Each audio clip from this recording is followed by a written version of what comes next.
બરોબર. આપણે પહેલા લેક્ચરની અંદર શીખ્યા કે શસ્ત્રો ચલાવવા માટેની પદ્ધતિ, આપણે ફિલોસોફીનો અભ્યાસ કર્યો કે ભાઈ ભાલો છે એ ફેંકીને ચલાવાય, તીર છે એ દૂરથી ચલાવાય, તલવાર હાથમાં પકડીને ચલાવાય એવું. એના પછીનો બીજો લેક્ચર આપણો હતો જે કેસ ટેકિંગ ઉપર હતો, એટલે આપણે કઈ પોઝિશનની અંદર કયા શસ્ત્રો ચલાવવા એની માહિતી મેળવવી. અને એના પછીનો હવે આપણો જે આજનો હવેથી જે લેક્ચર ચાલુ થશે, આવનારા 3 લેક્ચર, એ દરેકની અંદર અલગ અલગ શસ્ત્રોનો અભ્યાસ કરીશું આપણે, કે સલ્ફર કેવું હોય, લાઇકોપોડિયમ કેવું હોય, તલવાર કેવી હોય, ભાલો કેવો હોય, તીર કામઠું કેવું હોય, રિવોલ્વર કેવી હોય. ખ્યાલ આવે છે બધાને? હવે આપણે શસ્ત્રો ચલાવવા છે, દવા સમજવી છે, મટીરિયા મેડિકા સમજવું છે, તો મટીરિયા મેડિકા કઈ રીતે સમજાશે? તો મટીરિયા મેડિકા સમજવા માટેની આ એક રીત છે. તો કઈ રીતે? તો સૌથી પહેલું આપણે એનું થર્મલ અભ્યાસ કરવાનો, પ્રકૃતિ. વ્યક્તિ જે દવા છે એ ઉષ્ણ પ્રકૃતિની દવા છે કે શીત પ્રકૃતિની દવા છે, એટલે કે હોટ છે કે ચીલી છે. પછી એનું છે ડિઝાયર એવર્ઝન, ભાવવું અથવા તો ના ભાવવું. શું ખાવાની એને ઈચ્છા થાય છે, શું ખાવાની એને ઈચ્છા નથી થતી, એને શું ભાવે છે, શું નથી ભાવતું. પછી આવશે તરસ, થર્સ્ટી છે કે થર્સ્ટલેસ છે, તરસ વધારે છે કે ઓછી છે, થોડી થોડી વારે પીવે છે, લાંબા લાંબા ગાળે પીવે છે, કેવી એની તરસ છે. એના પછી આવશે ઊંઘ, એની ઊંઘ કેવી છે, ડાબી બાજુ છે, જમણી બાજુ છે, પેટ પર છે, ચત્તા છે. પછી જગ્યા, લોકેશન, એની તકલીફો છે, એ ડાબી બાજુથી ચાલુ થઈને જમણી બાજુ જાય છે કે જમણી બાજુથી ચાલુ થઈને ડાબી બાજુ જાય છે. પછી સેન્સેશન, કે એને સેન્સેશન કેવું આવે છે, એને તકલીફ કેવી છે, એને દુખાવો થાય છે, ખંજવાળ થાય છે, બળતરા થાય છે, કાપી નાખે એવું દુખે છે, ચીરી નાખે એવું દુખે છે, મસળી નાખે એવું દુખે છે, કેવો દુખાવો થાય છે, એનું જે બેઝિક સેન્સેશન છે એ કેવું છે. એના પછી આવશે એનું પેથોજીનેસિસ, કયા રોગની અંદર ઈ દવા વધારે ઉપયોગી છે. એક્ઝામ્પલ, ચામડીના રોગની અંદર ઉપયોગી છે, ગ્લેન્ડ્સના રોગ એટલે કે અલગ અલગ ગ્રંથિઓના રોગમાં ઉપયોગી છે, કે રેક્ટમ રિલેટેડ રોગોમાં ઉપયોગી છે. કયા રોગોમાં આ દવા વધારે ઉપયોગી છે? સમજાય છે આટલું? થર્મલ, પ્રકૃતિ, પેશન્ટ ઉષ્ણ છે કે શીત. થર્મલ ઉપર તમારે વધારે અભ્યાસ કરવો હોય તો સ્પેશિયલ ડોક્ટર અમરસિંહ નિકમ સાહેબની બુક છે થર્મલ મટીરિયા મેડિકા, તમે એનો અભ્યાસ કરી શકો છો. એમાં એમણે દરેક મેડિસિનને ગ્રેડ વાઇઝ થર્મલ આપ્યા છે, કે કોઈ ચીલી 1+ હોય, ચીલી 2+ હોય, ચીલી 3+ હોય, હોટ 1+ હોય, હોટ 2+ હોય કે હોટ 3+ હોય.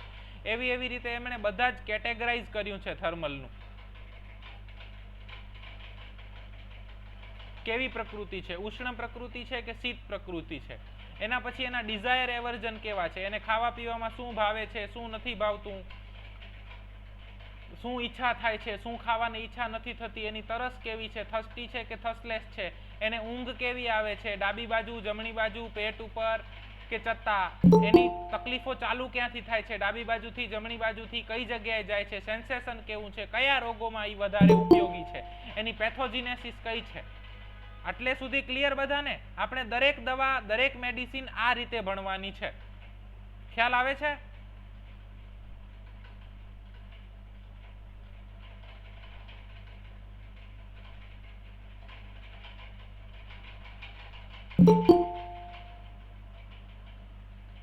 ખબર પડે છે?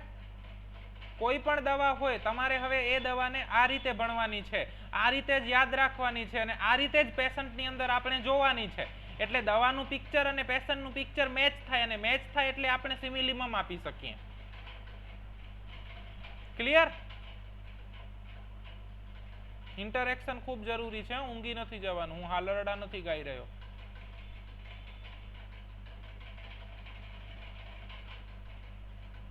ધણ ડુંગરા દોડે, શિવાજીને નિંદરું ન આવે, માતા જીજાબાઈ ઝુલાવે, આભમાં ઉગેલ ચાંદલો મારો. એના પછી શું જોવાનું છે આપણે? એનો સ્વભાવ કેવો છે. એક્ઝામ્પલ, ચીડિયો છે, ઇરિટેબલ છે, ચિંતાવાળો એટલે કે એન્ઝાયટી વાળો છે, ગુસ્સાવાળો છે, બીક વાળો છે. એને બધું સમય પર અને વ્યવસ્થિત જોઈએ. હવે પેશન્ટ તમારી પાસે બેઠું છે અને પેશન્ટ વાતે વાતે તમે 2-3 વસ્તુ પૂછી, પછી એનું છોકરું જોડે આવ્યું છે, છોકરું કહે છે mummy mummy mummy mummy mummy mummy, એટલે બેન કહે છે બેઠો રે ખૂણામાં, ખબર નથી પડતી. તો એનો સ્વભાવ કેવો હોય? કેવો હોય?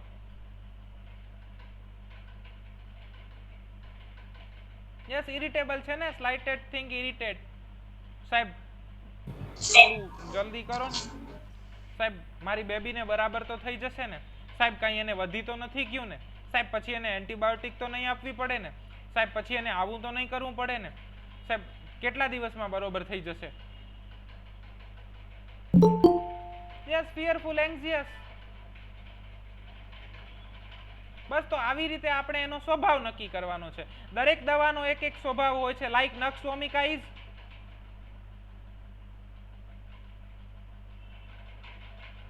નક્ષવમિકાનો સ્વભાવ કેવો છે?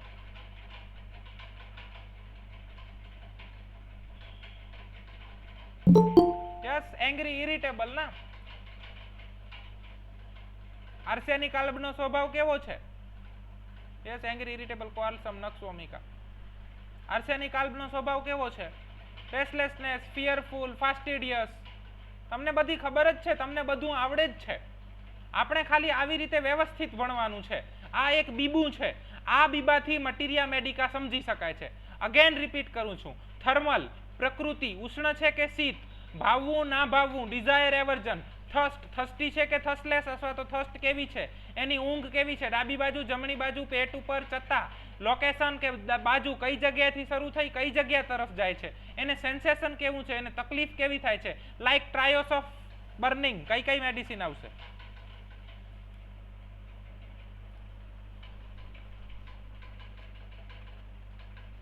Yes Ashokbhai, arsenic, Suchiben, phosphorus, arsenic, sulphur. Yes, trios of burning. હવે તમને જો પેશન્ટમાં કોઈ પણ જગ્યાએ બળતરાનું સિમ્ટમ મળી રહ્યું છે તો આ 3 મેડિસિન પહેલી વિચારવાની.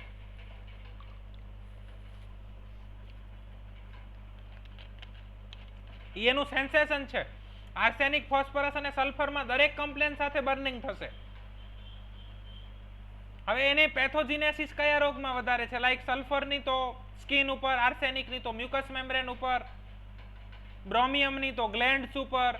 દરેક મેડિસિનની એક એફિકસી છે. તો એ કયા કયા રોગોની અંદર વધારે ઉપયોગી છે એ આપણે જોવાનું છે. એના પછી એનો સ્વભાવ કેવો છે એ જોવાનું છે. આટલી વસ્તુ ઓછામાં ઓછી જોવાની છે અને યાદ રાખવાની છે. આ પદ્ધતિથી જ, આ સરળમાં સરળ હોમિયોપેથિક મટીરિયા મેડિકા ભણવાની પદ્ધતિ છે. મેં જેટલી જોઈ છે એ બધામાંથી. આના કરતાં પણ સરળ હોઈ શકે છે, પણ બની શકે કે મેં ના જોઈ હોય.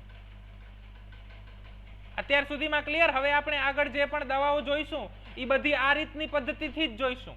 આ એક બીબું છે. આ બીબામાં આપણે મેડિસિન ઢાળતી જવાની છે અને આ બીબામાં જ આપણે પેશન્ટ ઢાળશું. ગઈકાલના લેક્ચરની અંદર આપણે જોયું, એનામાંથી આમાંથી કોઈ પણ 3 સિમ્ટમ મળશે એટલે આપણે સીધી દવા પ્રિસ્ક્રાઇબ કરી શકાય. આ જ સરળ હોમિયોપેથી છે. ક્લિયર? બધાને મટીરિયા કઈ રીતે વાંચવું, સમજવું, યાદ રાખવું એ આવડી ગયું? હજી સમજાયું ના હોય તો પૂછો. કોઈને કઈ પ્રશ્ન? ના સમજાયું હોય એવું? આ જ અગત્યનું છે. આ બધું બેઝિક છે. આના પછી તો ફાસ્ટ જશે, પછી થેરાપ્યુટિક્સ ચાલુ થશે ત્યારે પછી હું સમજાવવા ક્યારે બેસીશ? અત્યારે સમજી લેશો એટલે થેરાપ્યુટિક્સમાં ફટ ફટ ફટ ફટ આન્સર આવવા જોઈએ.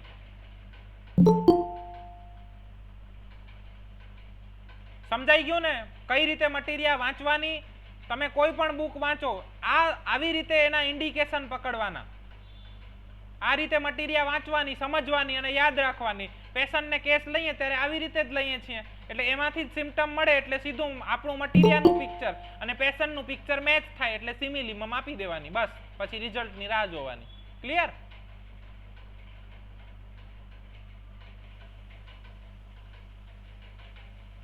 આનાથી વધારે તમારે જોવું હોય તો એના કેરેક્ટરિસ્ટિક સિમ્ટમ, કેરેક્ટરિસ્ટિક લક્ષણો જોવાના. PQRS, હનીમેન સાહેબ જેને એપોલિઝમ નંબર 153 153 ની અંદર કે છે ઇન્ડિકેશન્સ.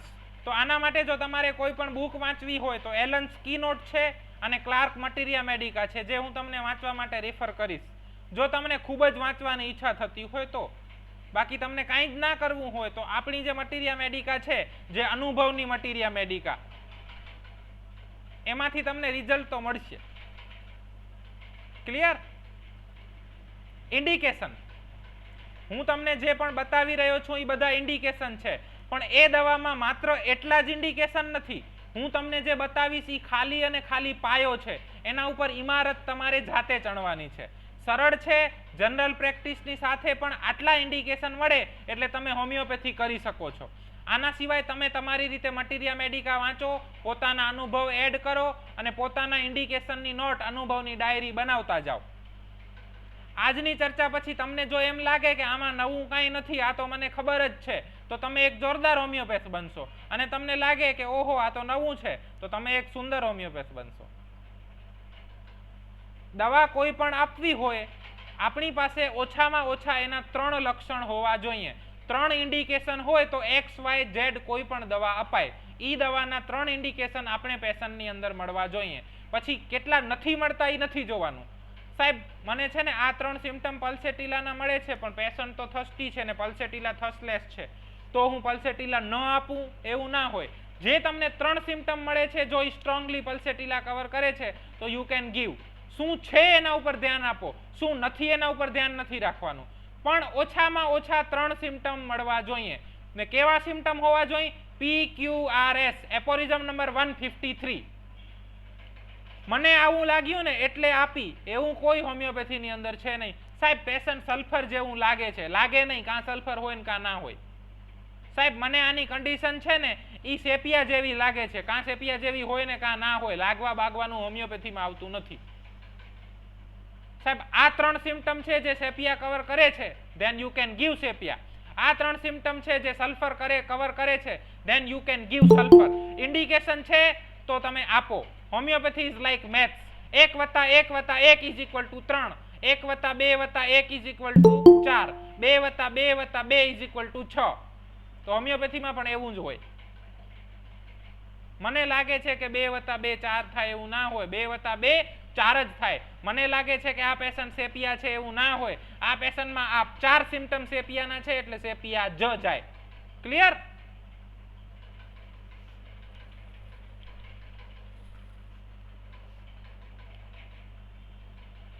જરૂરી નથી તમને દરેક કેસમાં રિઝલ્ટ મળશે આ રીતે. મોટા ભાગના કેસમાં રિઝલ્ટ મળશે, પણ હું તમને એક પદ્ધતિ તરફ દોરવી રહ્યો છું.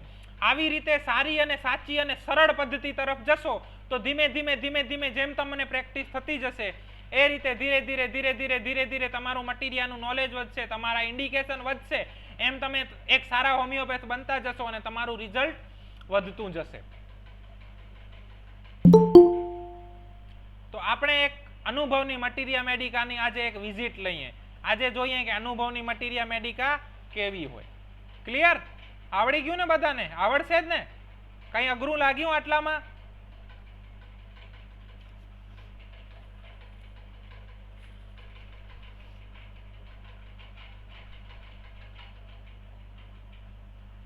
અત્યાર સુધીમાં કોઈને કઈ અઘરું લાગ્યું હોય, ના સમજાયું હોય એવું કશું?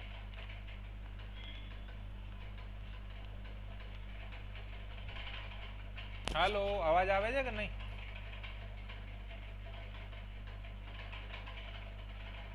ઓકે. તો હવે ડ્રગ્સ. કદાચ તમને એવું લાગતું હોય કે હું બહુ ફાસ્ટ જઈ રહ્યો છું તો મને કહેજો, તો હું મારી સ્પીડને થોડી ધીમી કરીશ. બરોબર? પહેલી દવા છે સલ્ફર. ફેવરેટ દવા છે ને મારા ઘણા બધા છોકરાઓ મને આ દવાથી જ ઓળખે છે કે મનોજભાઈ સલ્ફર જ બહુ આપે છે. તો સલ્ફર દવા કેવી છે? હોટ, ઉષ્ણ પ્રકૃતિ ધરાવે છે, તરસ વધારે છે, થર્સ્ટી છે. ડાબી બાજુ એને વધારે તકલીફ થાય અને ડાબી બાજુથી તકલીફ શરૂ થઈ અને જમણી બાજુ તરફ જાય. ઊંઘ એને પીઠ ઉપર આવે અથવા તો ડાબી બાજુ આવે. ખંજવાળ થાય અને બળતરાની તકલીફ રહે. ચામડી અને ચામડી સાથે જોડાયેલ ભાગોમાં વધારે ઉપયોગી, એટલે કે મોઢું છે, મળમાર્ગ છે, નાક છે, પાચન તંત્ર છે, એની અંદર કોઈ પણ તકલીફ જે ચામડીના રોગને દબાવ્યા પછી થઈ હોય અથવા તો કુદરતી આવેગોને દબાવ્યા પછી થઈ હોય તો એમાં સલ્ફર ઉપયોગી છે. અથવા તો ભૂતકાળની અંદર ચામડીની તકલીફ થઈ હોય.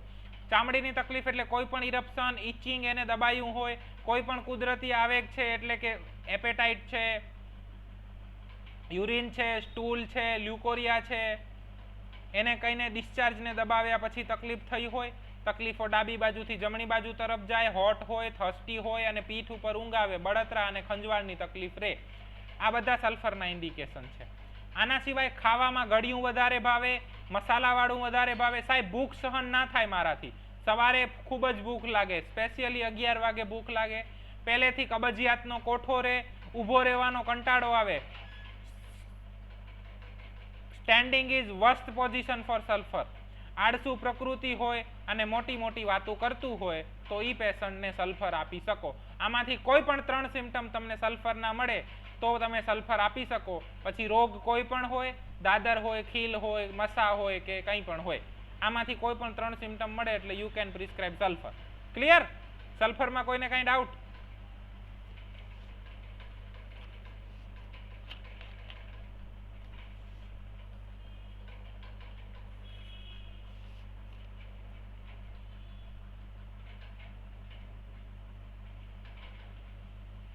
બીજી મેડિસિન આપણી, બીજી દવા લાઇકોપોડિયમ. ઉષ્ણ પ્રકૃતિની દવા, હોટ છે પણ તરસ ઓછી છે, થર્સ્ટલેસ છે. હવે સલ્ફર પણ હોટ છે પણ થર્સ્ટી છે, જ્યારે લાઇકોપોડિયમ હોટ છે પણ થર્સ્ટલેસ છે.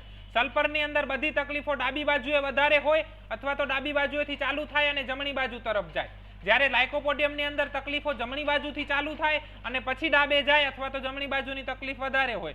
સલ્ફરની ઊંઘ પીઠ ઉપર અથવા તો ડાબી બાજુ વધારે હોય, જ્યારે લાઇકોપોડિયમની ઊંઘ પેટ ઉપર અથવા તો જમણી બાજુ વધારે હોય. બેઉને ગળ્યું વધારે ભાવે છે. લાઇકોપોડિયમને બધું ગરમા ગરમ ખાવા જોઈએ છીએ. સલ્ફરને ચામડીની તકલીફ હોય છે, જ્યારે લાઇકોપોડિયમને પેટની તકલીફ હોય છે. એસિડિટી, ગેસ, અપચો એવી તકલીફો રહ્યા કરે.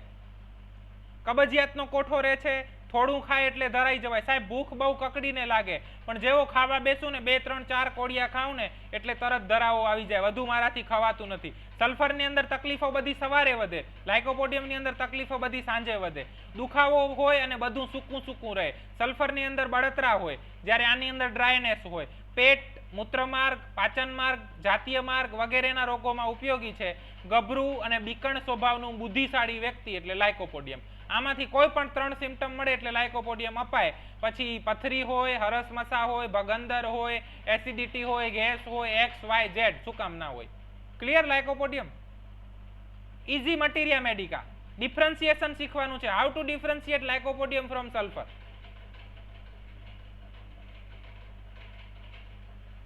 ખ્યાલ આવે છે કે સ્પીડમાં જાય છે, બધું ઉપરથી જાય છે?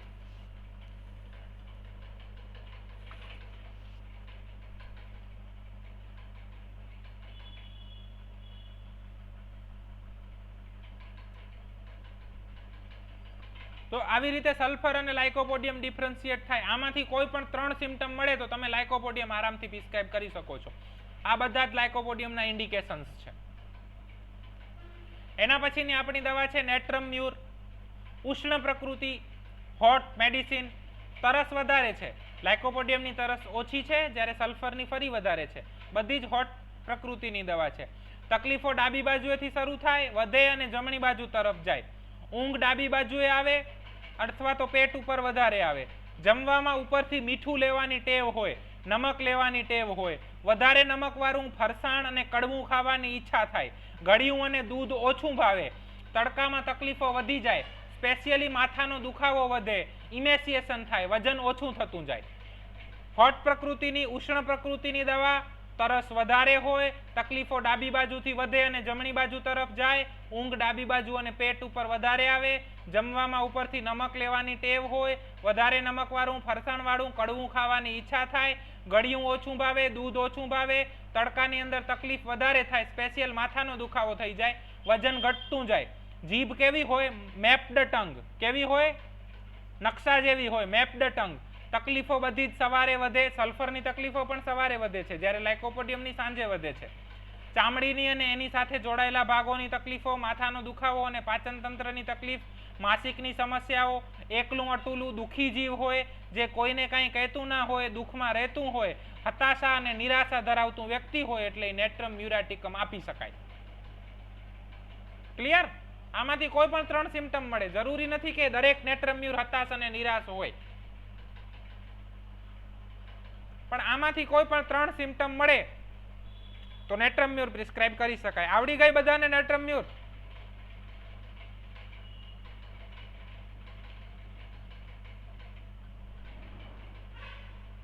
કેસ તો લઈને કોઈએ મોકલ્યા નથી. હજી બધા હાશર હાશર કરે છે. એના પછી ફરીથી ઉષ્ણ પ્રકૃતિની દવા, થસલેસ દવા. લાઇકોપોડિયમ પણ ઉષ્ણ પ્રકૃતિની છે, થસલેસ છે. પલ્સેટિલા પણ ઉષ્ણ પ્રકૃતિની છે, થસલેસ છે. પણ લાઇકોપોડિયમની તકલીફો જમણી બાજુએ વધારે હોય અથવા તો જમણી બાજુથી ચાલુ થાય અને ડાબી બાજુ તરફ જાય. જ્યારે પલ્સેટિલાની તકલીફો ડાબી બાજુ વધારે હોય અથવા તો ડાબી બાજુથી ચાલુ થઈ અને જમણી બાજુ વધારે જાય. એને પીઠ ઉપર અથવા તો પેટ ઉપર ઊંઘ સારી આવે. લાઇકોપોડિયમને જમવામાં ગરમા ગરમ અને મીઠું ગળ્યું જોઈએ. જ્યારે પલ્સેટિલાને જમવામાં તેલવાળું, ઘીવાળું, તળેલું અને ફેટી ફૂડ વધારે ભાવે, જેમાં ચરબી વધારે હોય. નમક લેવાની ટેવ બેઉમાં વધારે છે. નેટ્રમ્યુરની અંદર પણ વધારે છે, પલ્સેટિલાની અંદર પણ વધારે છે. પણ નેટ્રમ્યુર થર્સ્ટી છે, જ્યારે પલ્સેટિલા થર્સ્ટલેસ છે. જ્યુસ પીવાની ઈચ્છા થાય. તડકાથી નેટ્રમ્યુર અને પલ્સેટિલા બેઉની તકલીફો વધે, દુખાવો થાય, દુખાવાની જગ્યા બદલાયા કરે. Hot, thirstless, left sided, sleep on, back on, fat desire, salt desire, heat aggravation, shifting pain, શ્વાસની તકલીફ, માસિકની તકલીફ, શરદી, દુખાવો, માનસિક રોગો વગેરે જેવા રોગોની અંદર પલ્સેટિલા નામની દવા ખૂબ ઉપયોગી છે. ખુલ્લી હવાની અંદર સારું લાગે, જ્યારે બંધ રૂમની અંદર એની તકલીફો વધી જાય. તકલીફો જીવનની અવસ્થાઓથી શરૂ થાય. જીવનની અવસ્થાઓ એટલે કઈ? પ્યુબર્ટી છે, મેનોપોઝ છે, ડિલિવરી આફ્ટર છે. એટલે કોઈ પણ તકલીફ છે એ પ્યુબર્ટીમાં, મેનોપોઝમાં, એન્ડ્રોપોઝમાં શરૂ થાય અથવા તો ડિલિવરી પછી શરૂ થાય, તો એ બધી જ તકલીફોની અંદર પલ્સેટિલા નામની દવા આપી શકાય. રોતલ હોય, વાત વાતમાં રહી જાય, આરામથી પ્રભાવિત થઈ જાય, બીજા કહે એમ કરે. Mild yielding disposition. What is disposition? Disposition કોને કહેશો?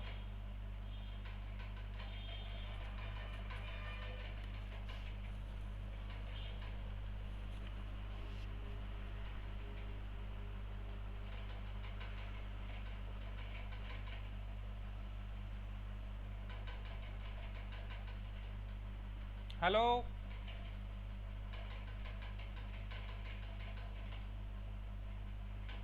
ના રાજભાઈ, કમ્પ્લેન ને ડિસ્પોઝિશન ના કહેવાય, એને ડેવિએશન કહેવાય. માનસીબેન, પેશન્ટનો નેચર તકલીફ થયા પછી બદલી ગયો છે, તો એને ડેવિએશન કહેવાય કે ડિસ્પોઝિશન કહેવાય? Yes, very good Bhargavbhai, Lataben, Ashokbhai. Disposition એટલે પ્રકૃતિ. પ્રકૃતિ બદલાતી નથી, બરોબર? એમાં થોડો ઘણો ચેન્જ આવે, એને ડેવિએશન કહેવાય. તો પલ્સેટિલાની અંદર જે માઇલ્ડ યેલ્ડિંગ ડિસ્પોઝિશન લખ્યું છે, એનો મતલબ પલ્સેટિલા પહેલેથી માઇલ્ડ અને યેલ્ડિંગ છે. ક્લિયર? ડિસ્પોઝિશન પલ્સેટિલા સમજાઈ ગઈ બધાને? કાલથી આપતા થઈ જશો પલ્સેટિલા.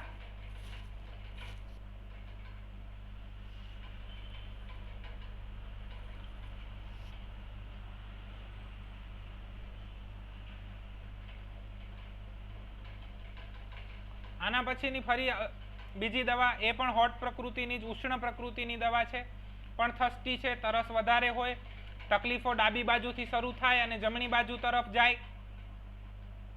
ઊંઘ જમણી બાજુ અને પેટ ઉપર આવે. જમવામાં શોખીન હોય, તીખું, તળેલું, ગળ્યું બધું જ ભાવતું હોય. તકલીફો બધી જ રાતે ઊંઘ્યા પછી વધી જાય, રાતે અને ઊંઘ્યા પછી બેઉમાં વધી જાય. તકલીફો કુદરતી ફ્લો આરામ આપે. ઉદાહરણ તરીકે માસિકમાં તકલીફો ઘટી જાય. Every natural discharge amelioration, lachesis. Natural discharge એટલે બધું જ આવી જશે. માસિક પછી લેકેસિસની તકલીફો ઓછી થાય, લ્યુકોરિયા પછી ઓછી થાય, યુરિન પછી ઓછી થાય, પસ્પિરેશન પછી ઓછી થાય, ડાયરિયા પછી ઓછી થાય, ઇવન શરદી પછી પણ એની તકલીફો ઘટી જશે. માથું દુખતું હતું પણ હવે નાકમાંથી પાણી દદડ્યું ને હવે સારું લાગે છે. Every discharge amelioration, lachesis. કાકડા, પ્રોસ્ટેટ, માસિકની કોથળી, પિત્તાશય જેવી ગ્રંથિના રોગની અંદર આ દવા ખૂબ જ સારું કામ આપે છે. મેનોપોઝ આવ્યા પછી અથવા તો કોથળીનું ઓપરેશન કરાવ્યા પછી તકલીફો થાય તો એની અંદર લેકેસિસ આપી શકાય.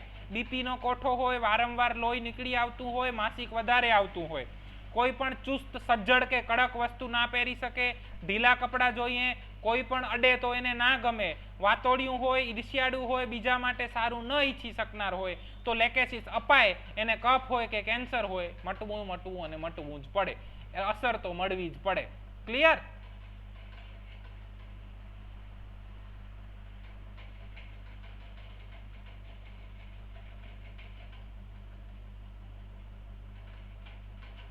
આ લેક્ચરની અંદર કોઈને કાંઈ ના સમજાણું હોય, તમારા કાંઈ પ્રશ્ન હોય તો પૂછો.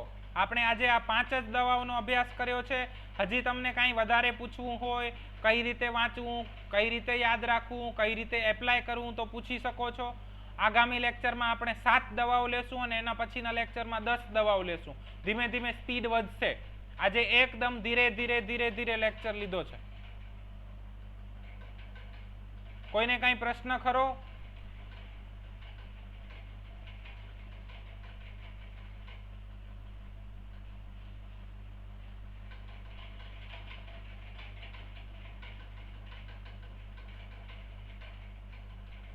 બધું જ સમજાઈ ગયું બધાને?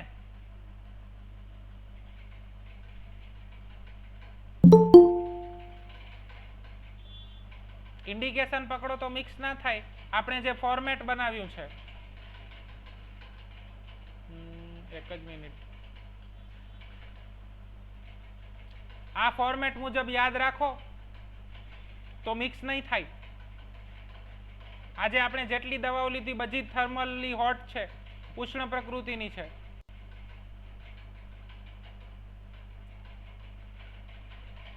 ડિઝાયર એવર્જન છે, તરસ કેવી છે, થર્સ્ટી થર્સ્ટલેસ છે, સ્લીપ કેવી છે, લોકેશન કેવી છે, કઈ સાઈડથી ચાલુ થાય, કઈ સાઈડે જાય, અને ડિફરન્સિએશન કરવાનું.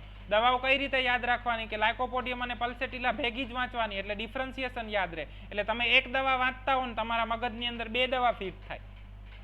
ભૂમિબેન, ક્લિયર થાય છે?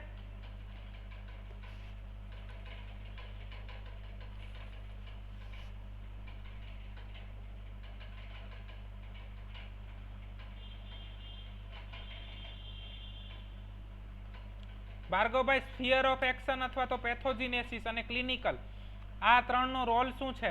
ખૂબ જ ઊંચો રોલ છે આ ત્રણેયનો. શું રોલ છે? તો કોઈ પેશન્ટ છે એ તમારી પાસે આવે છે, બરોબર છે, એ એમ કે છે હું નાની હતી ને 5, 7, 8 વર્ષની, ત્યારે મને ટોન્સિલની તકલીફ ખૂબ જ રહેતી હતી.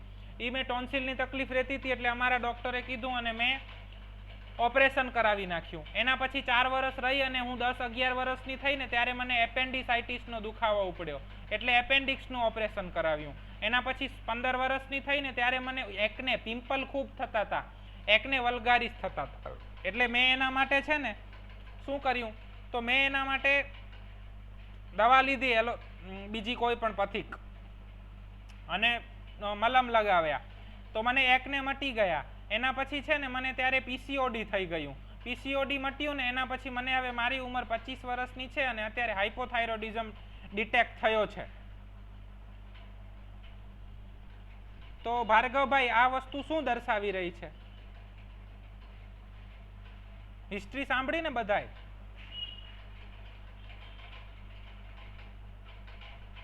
સપ્રેશન છે કે નહીં તો આપણને નથી ખબર, પણ કયું ઇન્ફિલ્ટ્રેશન છે, પેશન્ટનો કયો અંગ વારંવાર પકડાય છે?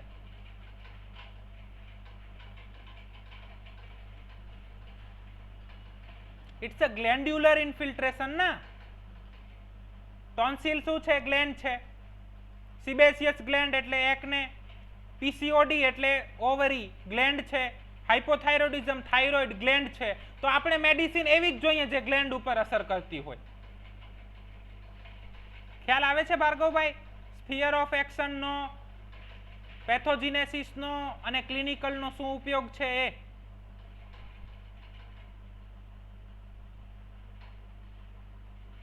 ડોક્ટર ભાર્ગવ, ક્લિયર કે હજી એક્સપ્લેન કરું? ઓકે.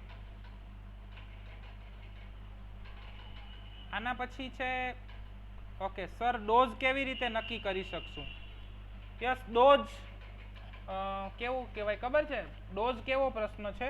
ડોઝ ઈ હોમિયોપેથીનો એવો પ્રશ્ન છે કે પહેલે મરઘી આવી કે ઈંડું.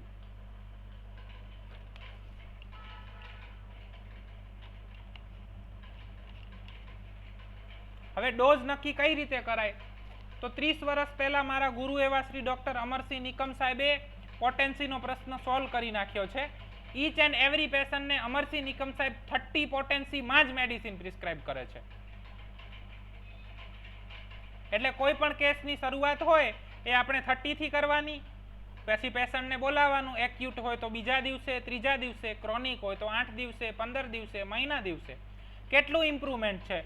લાગે કે હો દવાએ અસર કરી છે, ઇન્ક્રીઝ ધ પોટેન્સી 200 કરી નાખો, ત્રીજી વાર 1 કરી નાખો, અથવા તો લાગે કે બહુ સારી અસર છે, then stop the medicine અને સેકલેક ઉપર મૂકી દો. ક્લિયર ડોક્ટર કુશ?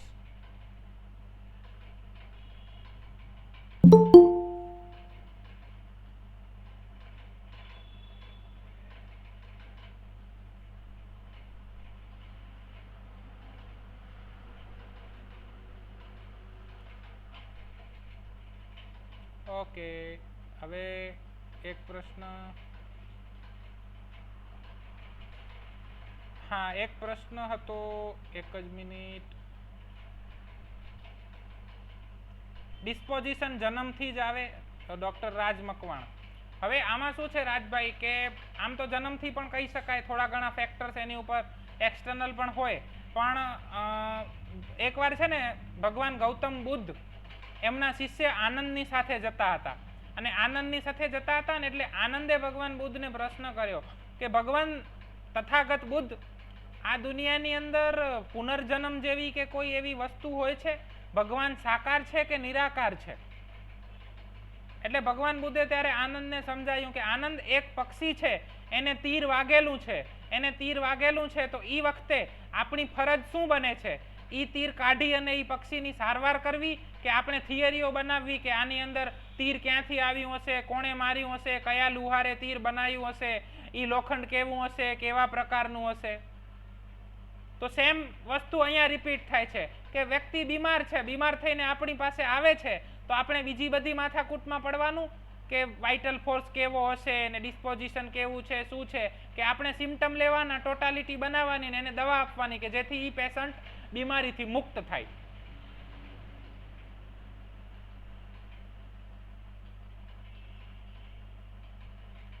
ડોક્ટર સોરી એક મિનિટ રાજભાઈ, ક્લિયર તમારો પ્રશ્ન? Doctor Mansi, sulphur like deep acting medicine ગમે એટલા ડોઝમાં આપી શકાય, તમને મજા આવે એટલા ડોઝમાં આપી શકો છો. આપણા પેશન્ટો સ્ટીરોઇડ નામની દવાઓ, એન્ટીબાયોટિક નામની દવાઓ, ઘણી બધી બીજી દવાઓ, મલ્ટીવિટામિન્સ વગેરે વગેરે પુષ્કળ પ્રમાણમાં ખાતા હોય છે, અને એ ખાધા પછી પણ એમને કાંઈ ફેર પડતો નથી, તો આપણી દવાથી કંઈ ફેર નહીં પડે.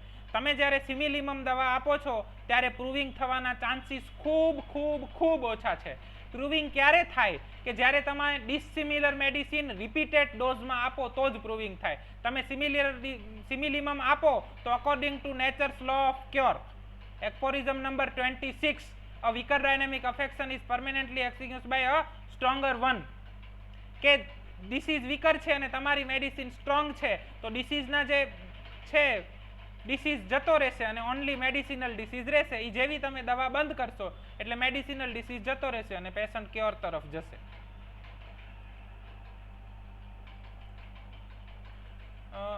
Doctor Mansi, clear? Deep acting medicine, superficial acting medicine ગમે એટલા ડોઝમાં ગમે એટલી ફ્રીક્વન્ટલી રિપીટ કરાય. હું સલ્ફર 1 સવાર બપોર ને સાંજ પેશન્ટને ખવડાવું છું, પણ ઇન્ડિકેટેડ હોવી જોઈએ.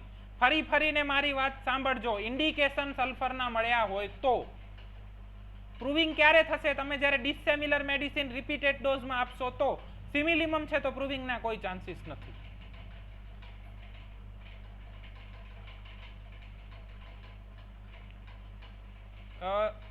ડોક્ટર દર્શના, તમે 30 પોટેન્સીમાં મેડિસિન આપી છે, તમારા ઇન્ડિકેશન ફર્મ છે કે ના મેડિસિન તો મેં નક્કી કરી છે એ જ છે, છતાંય અસર નથી મળી રહી, ઇન્ક્રીઝ ધ પોટેન્સી 200 આપો. 200 આપ્યા પછી પણ અસર નથી મળી રહી, ઇન્ક્રીઝ ધ પોટેન્સી 1m આપો. 1m આપ્યા પછી પણ અસર નથી મળી રહી, 10m આપો, 50m આપો, cm આપો. શરત માત્ર એટલી છે કે તમારા પાસે ઇન્ડિકેશન હોવા જોઈએ અને તમારી મેડિસિન ઇન્ડિકેટેડ હોવી જોઈએ.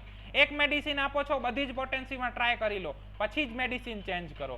આપણે એવું કૂદકા પ્રેક્ટિસ નથી કરવાની. આજે મને સલ્ફર લાગ્યું, ના લાઇકોપોડિયમ હોઈ શકે નહીં. આ 3 સિમ્ટમ છે, સલ્ફર અને લાઇકો આ રીતે ડિફરન્શિએટ થાય એટલે આ પેશન્ટ સલ્ફર જ છે, અને ઈ પેશન્ટ સલ્ફર હોય પછી તમે એને ઈ પેશન્ટના એ રોગની અંદર સલ્ફર મધર ટિંચરથી CM કે LM ની કોઈ પણ પોટેન્સી આપો, રિઝલ્ટ મળશે અનુભવની ડાયરીમાંથી.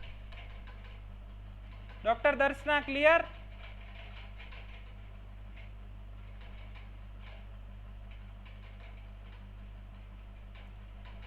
જેકે સાહેબ, તમારી પાસે એક પેશન્ટ આવે છે અને એ પેશન્ટ તમને એમ કહે છે કે સાહેબ મને 25 વર્ષથી ડાયાબિટીસ છે, હું ઇન્સ્યુલિન લઉં છું, ડાયાબિટીસની ગોળીઓ ખાઉં છું, મને કબજિયાતની તકલીફ રહે છે 8 વર્ષથી, એના માટે હું આયુર્વેદિક ચૂરણ લઉં છું અને મેં સાંભળ્યું છે કે હોમિયોપેથીમાં જોઈન્ટ પેન માટે બહુ સારી દવા છે અને મારા બેઉ ઘૂંટણ દુખે છે અને હું ચીલી પેશન્ટ છું, મને બેઉ ઘૂંટણ દુખે છે, ઘૂંટણમાં હું ઊભો થાઉં અને પહેલું પગલું ભરું ને ત્યારે મને દુખાવો વધારે લાગે છે અને ચાલવા માંડું તો દુખાવો ઓછો થાય છે, તો આ પેશન્ટની અંદર તમે શું કરશો? હોમિયોપેથિક દવા આપશો કે પેશન્ટને એમ કહેશો કે ઇન્સ્યુલિન, ડાયાબિટીસની દવા અને ચૂરણ બધું બંધ કરી દે પછી જ દવા આપું?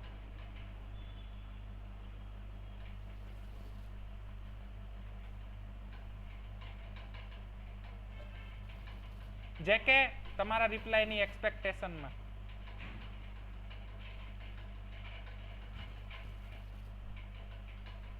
શું કરી શકશો મિત્રો? તમે એનું ઇન્સ્યુલિન છે, એની ડાયાબિટીસની દવાઓ છે, એનું જે ચૂરણ છે એ બધું બંધ કરાવીને પછી તમારી રૂસ્ટોક્સ નામની દવા ચાલુ કરશો કે એને કહેશો કે ના ભાઈ તું ઇન્સ્યુલિન અને ડાયાબિટીસ લે, ઇન્સ્યુલિન અને ઓરલ હાઇપોગ્લાયસેમિક એજન્ટ, ડાયાબિટીસની દવા અને ચૂરણ કન્ટિન્યુ રાખ અને અમારી રૂસ્ટોક્સ નામની દવા લે? પેશન્ટની લાઈફ સેવિંગ ડ્રગ છે તો કન્ટિન્યુ જ રાખવાની છે. એલોપેથી એની રીતે કામ કરશે કારણ કે એ લોકો ફિઝિયોલોજીકલ ડોઝિસની અંદર માને છે અને આપણે ડાયનેમિક ડોઝિસની અંદર માનીએ છીએ, તો આપણે હોમિયોપેથી આપશું અને હોમિયોપેથી પોતાની રીતે કામ કરશે. હા, તમારી મેડિસિન સિમિલિમમ હશે, પેશન્ટની ઇમ્યુનિટી અને સસેપ્ટિબિલિટી સારી હશે તો તમને ડાયાબિટીસમાં પણ સારી રિઝલ્ટ મળશે અને એ દવાની સાથે પેશન્ટનો ધીરે ધીરે તમે ઇન્સ્યુલિનનો ડોઝ ઘટાડી શકશો અને પેશન્ટનું ચૂરણ બંધ કરાવી શકશો. પેશન્ટને જે પણ ડાયાબિટીસની દવાઓ લેવી પડશે એ ઓછી થઈ શકે અને ડાયાબિટીસના કારણે આંખ, મગજ, કિડની, હૃદય અને જ્ઞાનતંતુને નુકસાન થતું હોય એ નુકસાન તમે ધીમું પાડી શકો અને અટકાવી શકો, ભલે એલોપેથિક કે બીજી કોઈ પેથિક દવાઓ ચાલુ છે. ક્લિયર ડોક્ટર જેકે?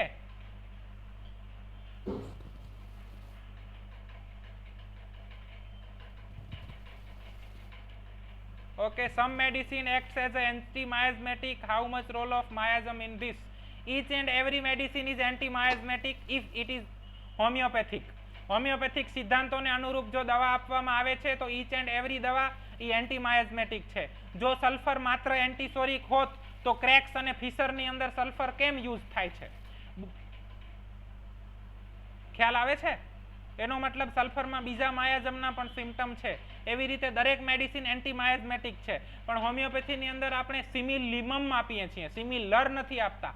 એટલે કે આપણી મેડિસિન પેશન્ટ સાથે 90%, 80%, 70% સિમિલિમમ હોય, એટલે બાકીનો જે 10-20% ભાગ રહી જાય એ ભાગને દૂર કરવા માટે આપણે સ્પેસિફિક એન્ટીમાયઝમેટિક દવાઓ આપવી પડે, જે મોટા ભાગે અત્યારે નોસોડ છે, સોરાઇનમ, મેડોરિનમ, સિફિલાઇનમ, ટુબરકુલાઇનમ, બેસિલાઇનમ, અથવા તો સલ્ફર છે, મર્કસોલ છે અને થુજા છે, એ વપરાય છે. ક્લિયર?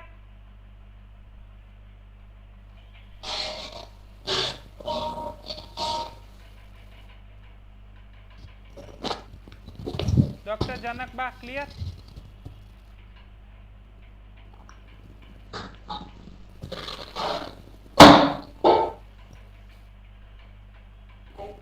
ઓકે, સલ્ફર માટે સ્પેસિફિક પ્રિકોશન, એગ્રાવેશન ના થાય એના માટે સલ્ફરના એગ્રાવેશનના સિમ્પટમ્સ. પહેલી વસ્તુ, મેં લગભગ મારા 5000 પેશન્ટની અંદર સલ્ફર આપી છે, એમાંથી મને એમ તો મારા દ્વારા આપેલી એકે સલ્ફરમાં એગ્રાવેશન જોવા મળ્યું નથી.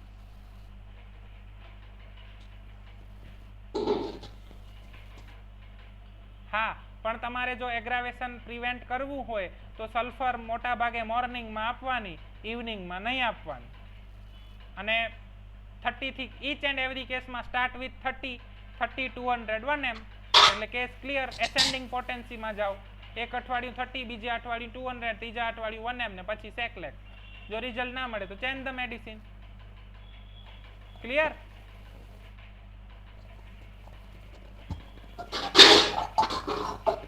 ડોક્ટર અશ્વિન, સલ્ફરના એગ્રાવેશનના સિમ્પટમ્સ શું હોઈ શકે? જો ઈ હોમિયોપેથિક એગ્રાવેશન હોય તો પેશન્ટની જે તકલીફ હોય, બળતરા હોય તો બળતરા વધી જાય, દુખાવો હોય તો દુખાવો વધી જાય. જે તકલીફ હોય એમાં વધારો જોવા મળે સેન્સેશનની અંદર. એ એગ્રાવેશનનો સિમ્પટમ કહી શકાય જો ઈ હોમિયોપેથિક એગ્રાવેશન હોય તો. મને તો એગ્રાવેશન કોઈ વખત મળ્યું જ નથી, એટલે હું તો માનતો જ નથી કે એગ્રાવેશન હોય. હા, હોતું હશે, અમુક કેસમાં મળે.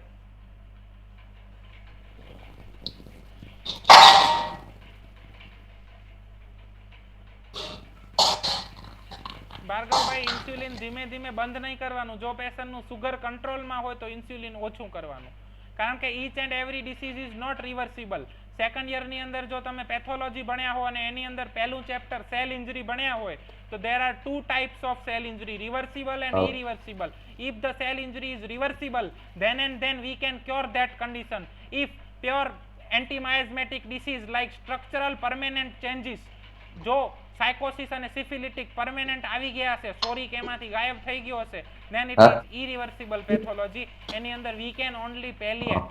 આપણે એને આગળ વધતી અટકાવી શકીએ, તકલીફોમાં આરામ આપી શકીએ, બધા રોગ મટી ના જાય.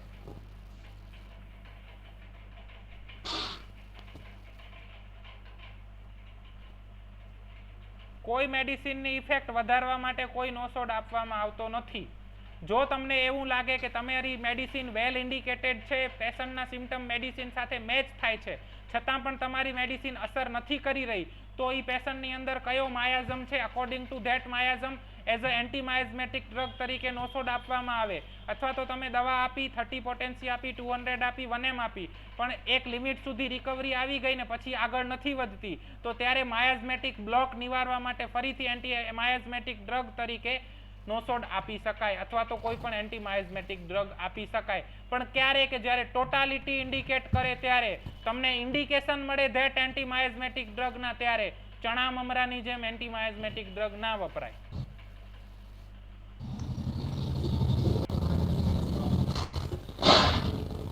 કોઈ સ્પેસિફિક ટાઈમ નથી ડોક્ટર ભૂમિ.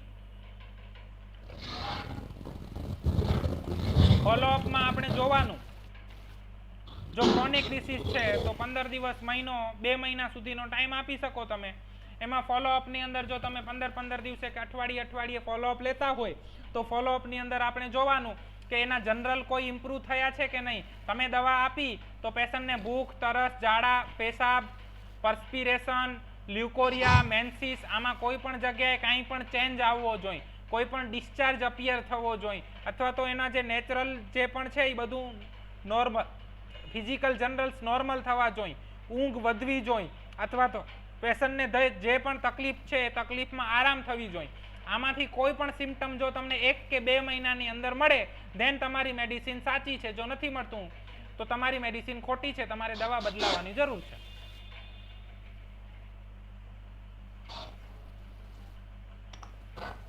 ક્લિયર ડોક્ટર ભૂમિ?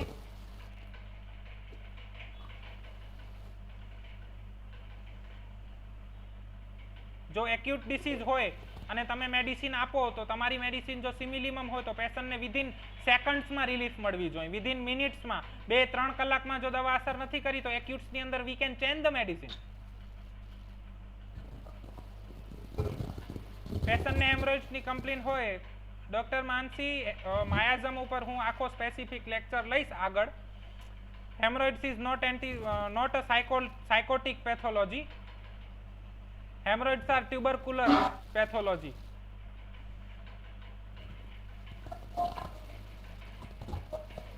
પહેલે તમારે કોઈ પણ ડિસીઝ હોય સિમિલિમમ આપવાની છે. સિમિલિમમ જો અસર ના કરે અથવા તો તમને લાગે છે કે અસર થોડી થઈ રહી છે તો જ એઝ અ એન્ટી માયાઝમેટિક મેડિસિન માયાઝમ સમજ્યા પછી આપવાની. ચણા મમરાની જેમ તેમ ઇન્ડિકેશન વગર દવાઓ નથી આપવાની. Homeopathy is always based on indication. તમારે કોઈ પણ દવા આપવી છે તો એ દવાના મિનિમમ 3 ઇન્ડિકેશન મળવા જોઈએ પછી જ આપવાની. આઈધર એન્ટી માયાઝમેટિક ઓર આઈધર સિમિલિમમ ઓર either anything. Clear doctor Mansi? Clear? મારી પાસે હેમરોઇડ્સના 50 થી વધુ કેસીસ એવા છે કે જેની અંદર માત્ર સલ્ફર સિંગલ ડોઝથી હેમરોઇડ્સ ક્લિયર થયા છે. કોઈ પણ એન્ટી માયાઝમેટિક દવા નથી આપેલી, કોઈ પણ એન્ટી સાયકોટિક દવા નથી આપેલી. નોસોડ કેમ અપાય? નોસોડ ગ્લોબ્યુલ્સ ઉપર છાંટીને જીભ ઉપર અપાય. નોસોડના ઇન્ડિકેશન મળે ત્યારે અપાય. નોસોડ્સ આર મલ્ટીપોલીક્રેસ્ટ હોમિયોપેથિક મેડિસિન. જો તમને નોસોડના ઇન્ડિકેશન મળે છે તો નોસોડ આપવાના, અથવા તો એન્ટીમાયઝમેટિક મેડિસિન તરીકે માયાજમ આવડી ગયા પછી આપવાના. Doctor Niravbhai clear? Importance of dream in homeopathy. Yes, actual specific dream અથવા તો રિપીટેડ ડ્રીમ છે એનું હોમિયોપેથીમાં ઇમ્પોર્ટન્ટ છે.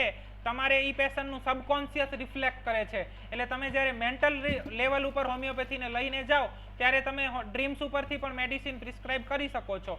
હા, તમે જ્યારે ગોઠણિયા ભરતા હોય, નાનું બાળક હોય 1.5-2 વર્ષનું, ચાલતા શીખતું હોય અને ગોઠણીએ ચાલતું હોય, ત્યારે તમે એને એવું કહો કે લે ભાઈ આ ચપ્પલ પહેર, ચપ્પલ પહેરીને તું સારી રીતે ચાલી શકીશ, તો એ બાળક સારી રીતે ચાલી ના શકે. કારણ કે ગોઠણિયા ભરતા બાળકને એમને માટીમાં ખુલ્લા પગે જ ચાલવા દેવું પડે. એવી રીતે તમે જ્યારે હોમિયોપેથીની અંદર ગોઠણિયા ભરી રહ્યા છો તો ખુલ્લા પગે એમને એમ માટીની અંદર ચાલો. ડ્રીમ્સ, ડેલ્યુઝન, સેન્સેશન એ બધું તમે દોડતા શીખી જાઓ, પછી ચપ્પલે પહેરાય, સ્પોર્ટના બૂટે પહેરાય, લેધરના બૂટે પહેરાય, પાર્ટી વેરે પહેરાય, અને તમને મજા આવે એ પહેરાય.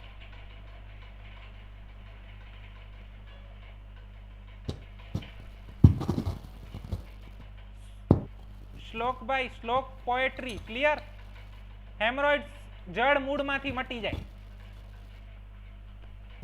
ચાલો, બીજા કોઈને કાંઈ પ્રશ્ન? યસ, પૂછો. આપણું મેન